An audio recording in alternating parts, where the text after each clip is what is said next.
Hola a todos, ¿qué tal? Muy buenas, bienvenidos a IG, bienvenidos otro martes más al programa de La Calle Sin Filtros. Un placer para mí estar con Daniel Lacalle y poder hacerle algunas preguntas. ¿Qué tal, Daniel? ¿Cómo estás? Bienvenido. ¿Cómo estás? ¿Qué tal? Me alegro de verte, me alegro de estar de nuevo aquí contigo. Bueno, pues, ¿qué te parece, Daniel, si comenzamos?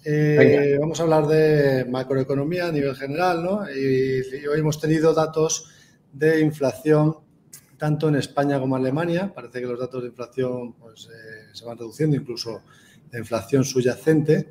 ¿Y qué lectura podemos hacer de ello? ¿Cómo lo ves? Bueno, lo primero que tenemos que saber es que los tipos de interés, la subida de los tipos de interés funciona.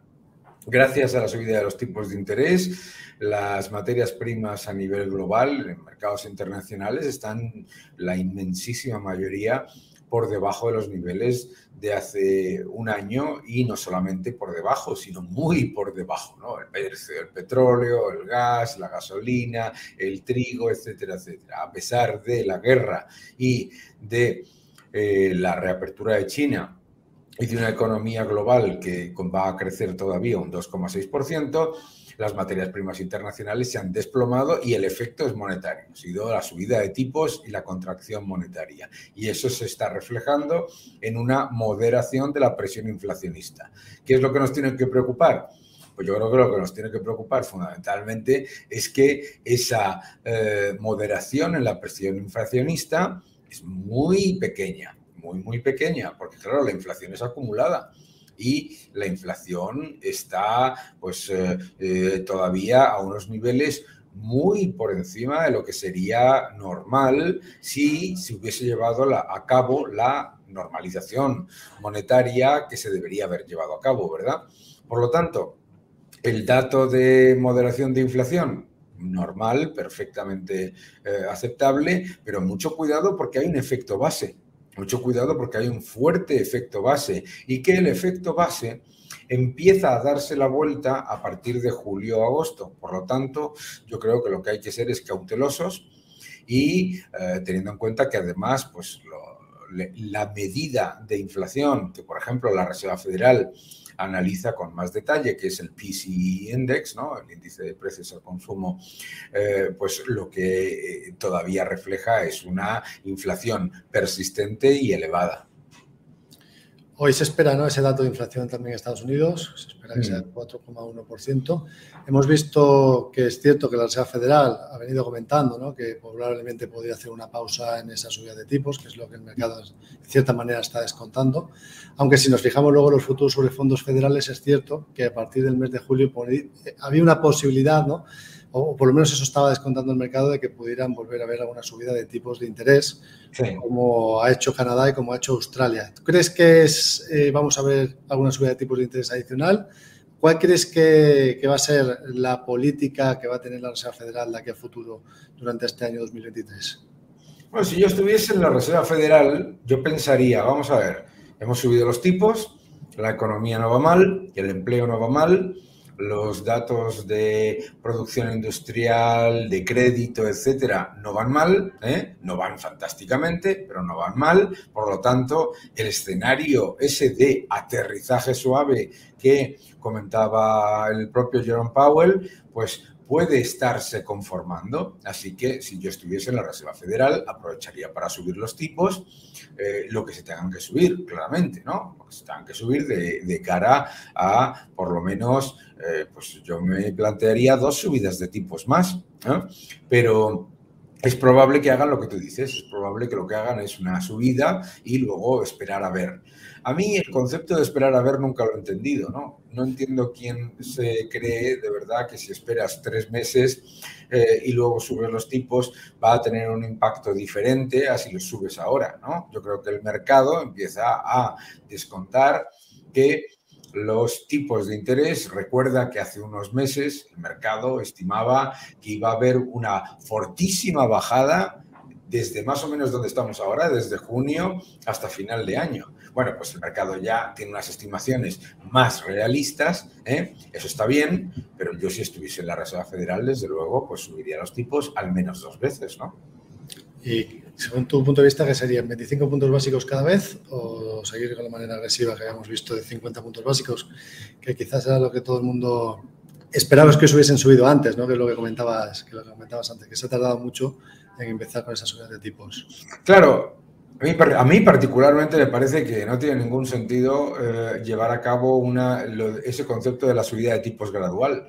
Pero bueno, porque fíjate qué curioso, para bajarlos y para aumentar la masa monetaria, ahí nunca hay gradualismo. Aquí para lanzarse a toda velocidad hacia el precipicio no hay nunca gradualismo y siempre se exige gradualismo en las subidas de tipos y en la contracción monetaria. Bueno, pues yo no me voy a meter en lo que hacen los bancos centrales, pero claramente me parece que debemos ser conscientes de que las condiciones de crédito siguen siendo extremadamente laxas y que las subidas de tipo todavía no han llevado a que se reduzca la inflación a los niveles a los que debería estar. Se está creando la narrativa de que un 3 y pico % de inflación anualizada es una buena noticia. Hombre, no, la inflación es acumulativa y llevamos una inflación acumulada de más del 14,8% desde junio de 2018.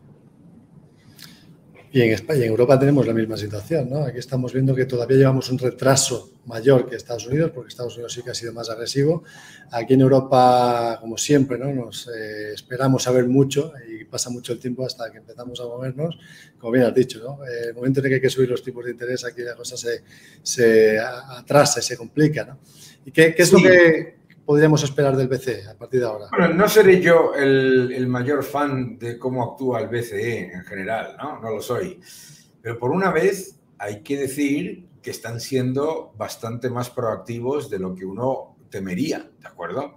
Yo creo que por una vez el Banco Central Europeo se está comportando de una manera en la que está defendiendo el poder adquisitivo del euro. Acuérdate que el euro empezó a desplomarse con respecto al dólar en el año 2022 y que, bueno, pues había muchísima preocupación a que estuviera por debajo de la paridad. Bueno, pues oye, yo creo que están haciendo las cosas un poco mejor. Me imagino que el Banco Central Europeo, estas excusas que nos repiten en España, donde tenemos cierta alegría inflacionista, o en Portugal o en otros países así, claro, dile tú a los alemanes que una inflación del 3,5%, del 4% es aquí para parar la contracción monetaria. Pues los alemanes, obviamente, a los que les está afectando de una manera muy importante, saben que caer en el error del inflacionismo después lleva a muchos mayores problemas, ¿no? Entonces yo por lo menos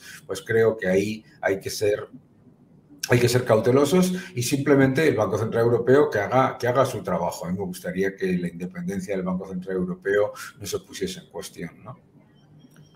Magnífico. Entonces, bueno, la idea es que siga subiendo los tipos, es lo que al menos espera, ¿no? Que está en esa línea.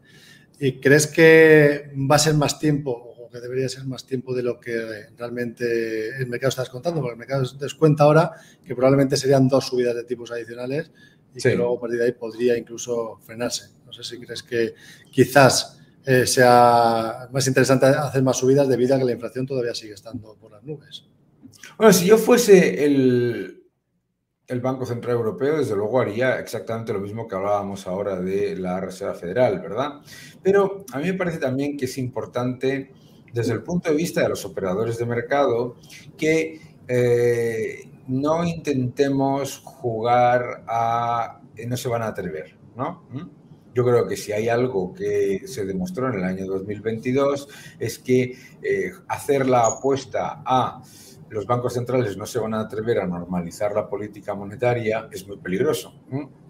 Por lo tanto, yo creo que lo importante desde el punto de vista de los operadores de mercado es que se planteen claramente que el escenario a analizar es más que los tipos se suban y se mantengan a que bajen. Es decir, que si apuestas a que se suban y se mantengan, estás más cerca de la realidad a que pienses que vayan a bajar.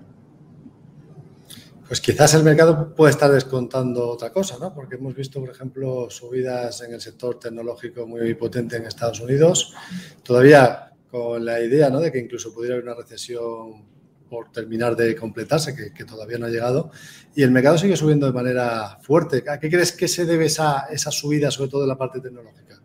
Bueno, yo creo que en la subida en la parte tecnológica, igual que en los bonos de mayor duración, tiene toda la lógica, ¿no? Si piensas que la política monetaria va a ser extremadamente laxa, que lo es, obviamente la caída de los activos tecnológicos y de los activos de mayor duración en el año 2022, pues se empieza a revertir. Yo creo que eso es completa y absolutamente lógico. ¿Qué es lo que me preocupa a mí más del mercado? La expansión de múltiplos, ¿no? Si tú ves los múltiplos a los que cotizaba la bolsa europea y a los que cotiza ahora, pues dices, hombre, estamos otra vez apostando a la expansión de múltiplos, que es muy peligroso, ¿no? Porque la política monetaria puede ser laxa, que lo va a ser, y las condiciones de crédito pueden ser laxas, que lo van a ser. Pero eso no significa que vayas a tener expansión de múltiplos a lo 2009-2016, ¿sabes? Sino porque para que haya expansión de múltiplos continuada, necesitas que la política monetaria no solamente sea laxa, sino que sea incrementalmente más laxa, ¿verdad? Entonces, a mí me da, bueno, pues un poco de prevención esta última subida probablemente demasiado rápida, pero lo que hay que tener en cuenta es que lo que nos está demostrando el mercado cada vez es que es más interesante mirar en las correcciones dónde se pueden estar generando las oportunidades de inversión que subirse a la ola si ha habido un rebote y a lo mejor pues ves que 5 o 6 valores en Estados Unidos, en el S&P 500, son 5, creo que esos son los valores que justifican el 100% de la subida de la bolsa, ¿no? Bueno, pues vamos a buscar las oportunidades porque yo creo que estamos en un entorno más de búsqueda de oportunidades a largo plazo que un entorno de, oh Dios mío, vamos a morir todos, ¿no?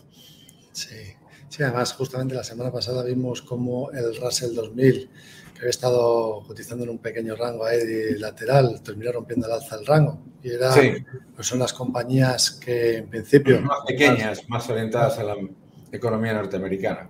Efectivamente, ¿no? Y más con más exposición al sectorial bancario, que parece que el mercado está descontando que ya ha pasado todo, ¿no?, en la banca norteamericana. ¿Cuál es tu opinión al respecto del sector bancario en Estados Unidos?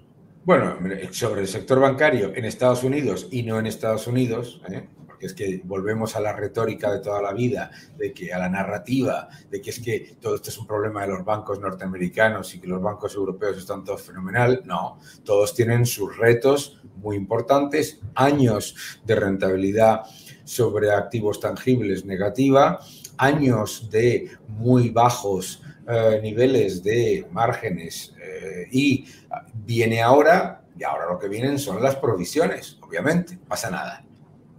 Pero yo creo que tenemos que ser conscientes de varias cosas. La economía norteamericana no depende del canal bancario. Aproximadamente el 85% de la economía norteamericana se financia vía el canal privado. El canal bancario, préstamos bancarios, es muy pequeño, incluido en el Russell 2000, ¿no? Segundo, en Europa es lo contrario. En Europa es el 85% de la economía real la que se financia vía el canal bancario. Por lo tanto, tenemos que prestarle atención a cuántos y de qué calidad van a ser las provisiones que las tienen que hacer los bancos para, digamos, estar relativamente cómodos. Estar cómodos con el sector bancario siempre tiene que ser desde el convencimiento y desde el análisis real de que el sector bancario es un sector increíblemente apalancado y con unos márgenes muy bajos, nada más, ¿no? Pero vamos, no caigamos de nuevo, espero, en el error de pensar que los problemas de Estados Unidos no pasan a Europa o al revés. Lo que pasa en Estados Unidos siempre es un síntoma que salta primero porque es la economía más abierta y la economía, digamos, donde se hace mark to market inmediato. Pero los problemas y los retos están en todo el sistema financiero. Así que, de momento, lo que tenemos que hacer es no caer en el catastrofismo y pensar que va a haber una crisis bancaria brutal, sino entender que va a haber una contracción de crédito inevitable. Es absolutamente inevitable. Ya ha empezado. Creo que las condiciones de crédito se mantienen muy laxas, pero es verdad que la contracción de crédito se está dando y, por lo tanto, tenemos que tener eso en nuestras estimaciones, ¿verdad? Pues justamente, ¿no? Con esa contracción de crédito, por un lado, ¿no? que estamos viendo. Por otro lado, estamos viendo que la inflación sigue estando elevada y, por tanto, los tipos de interés van al alza. Luego, si nos fijamos, tenemos un mercado laboral que continúa aguantando más o menos bien, ¿no? Hemos visto datos del Reino Unido, datos de la eurozona que han bajado respecto a datos previos. Y mi pregunta es, ¿por qué crees que está ocurriendo esto con el mercado laboral? ¿Por qué está tardando quizás tanto, ¿no? en verse afectado? Si se espera que pudiera haber que venir una crisis o aunque sea una crisis más que no sea un hard landing, sino un soft landing, ¿por qué aguanta también el mercado laboral? Bueno, primero, el mercado laboral no aguanta tan bien.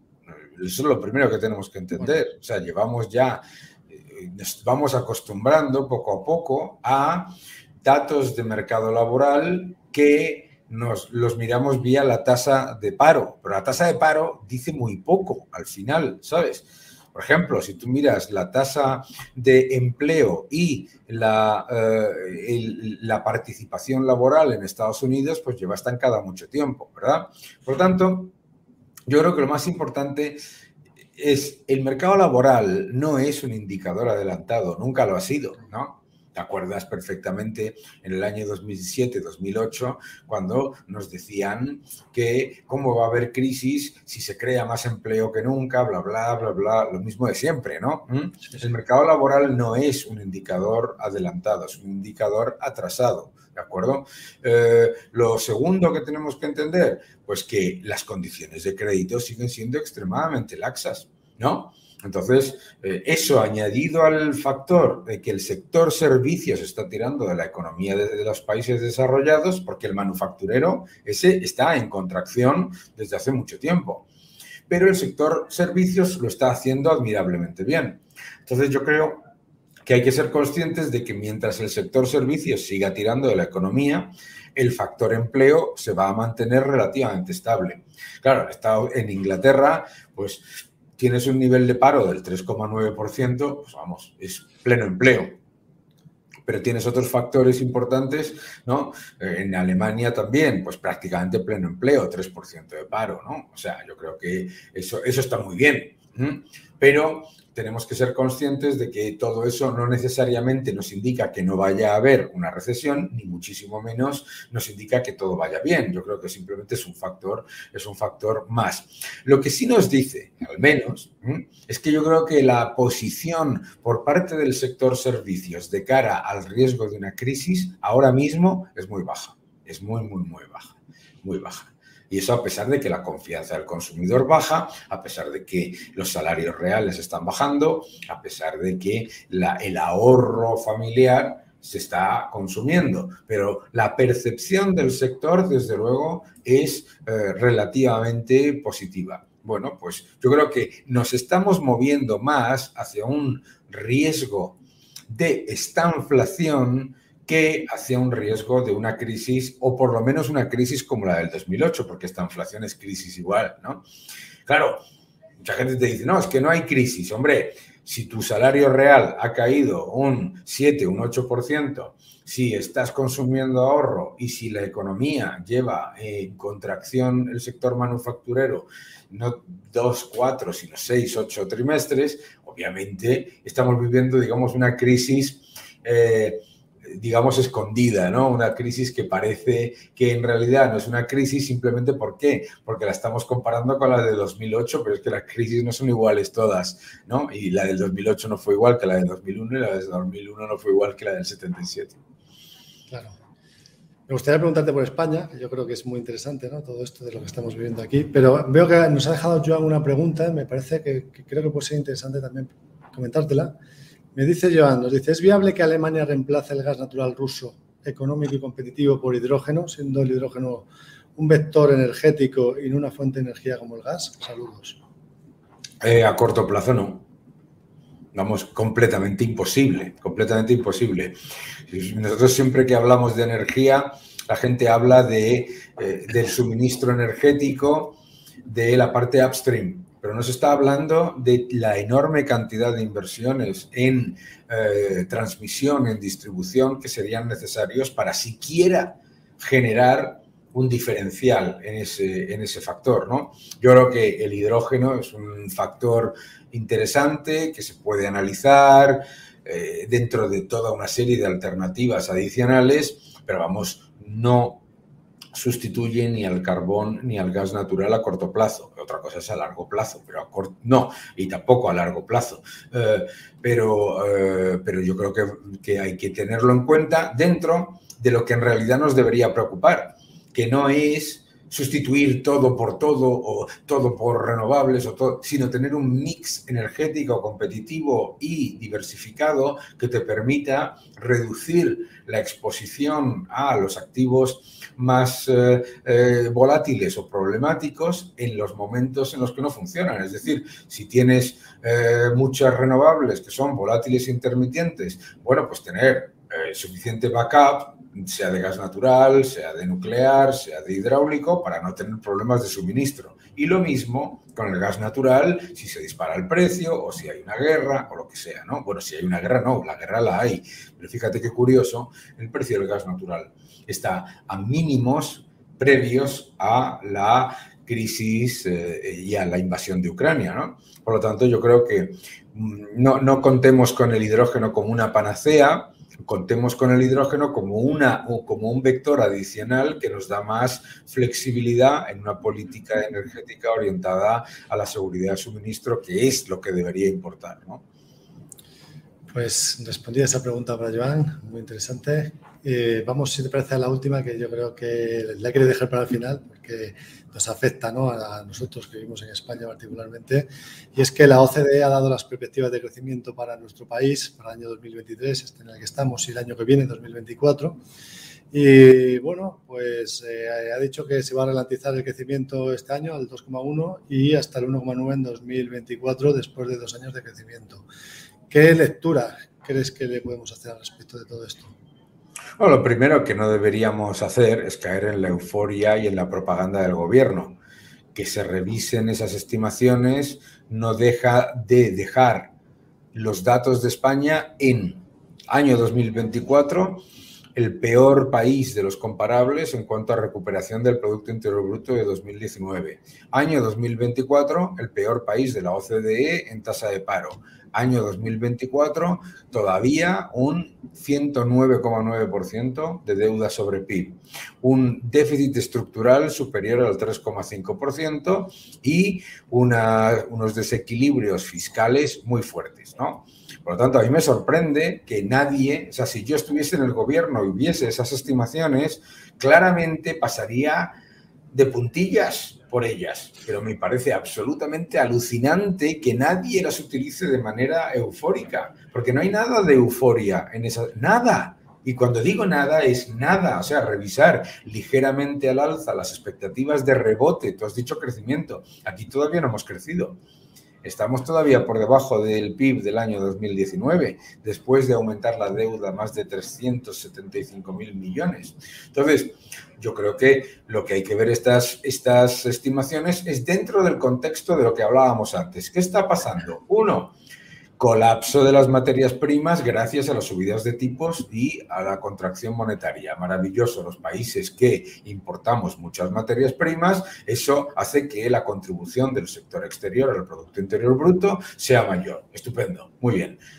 Oye, eso es un factor exógeno. Dos, el turismo. El turismo se está recuperando maravillosamente, el sector servicios se está recuperando maravillosamente, han hecho un esfuerzo espectacular y eso está fortaleciéndose. Un sector que ha sido completa y absolutamente demonizado y demolido por las actividades del gobierno y lo están haciendo muy bien, ¿vale? Turismo y menores importaciones, 2 factores exógenos y, lo más importante, 2 factores temporales, porque cuando el turismo se recupere a los récords históricos no podemos esperar que eso siga siendo el motor de la economía española, lo cual nos lleva a que unas estimaciones que en cualquier caso siempre por parte de la OCDE son optimistas, porque los organismos internacionales, vamos, cualquiera que nos esté viendo, ningún organismo internacional jamás ha previsto una crisis, no pasa absolutamente nada, ¿no? Tampoco es su labor, ojo, ¿eh?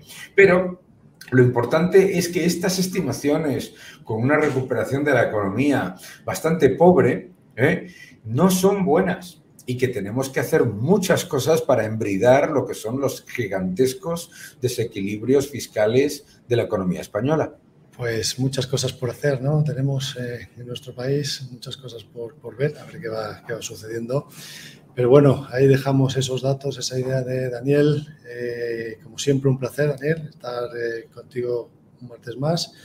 Y nada, nos despedimos ya. Unas cuantas preguntas hemos resuelto y espero verte muy pronto por aquí. Espero que hayas estado a gusto, que se te haya pasado rápido este tiempo. Muchas gracias. Muchas gracias a todos.